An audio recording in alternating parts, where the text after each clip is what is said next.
Assalamualaikum, ben Turpan şehir Çatkal Yeza, Turpan Kırkenet 6. grup əzası Meliksa Təbibul mən. Özüm hazır Türkiye'de yaşayman. Akam Mehmet Təbibul 1972 yılı 7. ayının 1. günüsü Turpan'da doğulgan. Hazırkı turuşluq orni Turpan şehir Yaşlar yolu 9. bina 4. şişik 3501. numurluq öy.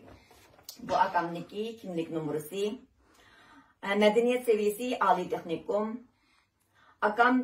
Akam 2017 yılı 4. ayının 30. günüsü lagerga elip ketilip 2019 yılı 11. ayda 3 yıllık kesiltilgen. Sebebi Türkiye'ye 15 günlük seyahat kelgenlik üçün. İkinci akam Alim Habibul. Özü Turpan şehir Şangzhen türmüsüde 20 yılga yakın hizmet kılıp kelivatatdı. 2018 yılı lagerga elip ketilip 2019 yılı 11. ayda 3 yıllık kesiltilgen. Acam Mihray Habibul. 40 yaş. Özü Turpan şehir İdok Sakçıxanasındaki 15 yıllık devlet sakçısı.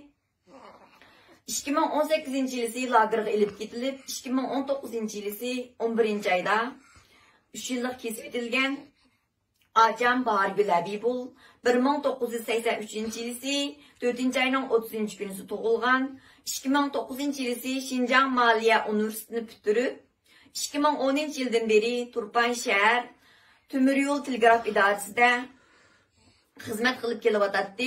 Şunun bilen bir vaqtda Türkiye kiyim-kechek, men Türkiye'den salgan kiyim-kecheklerini torda qo'shimcha setishleri bilan shug'ullanatdi. 2017 yılı 6. ayındaki 10. günüsü lagerga elip ketilip 2019 yılı 11. ayda 5 yıllık kesiltilgen. Sebebi Türkiye kiyim-kecheklerini setish, şunun bilan bir vaqtda bankasıga jiq pul kirib ketish sebebi bilan.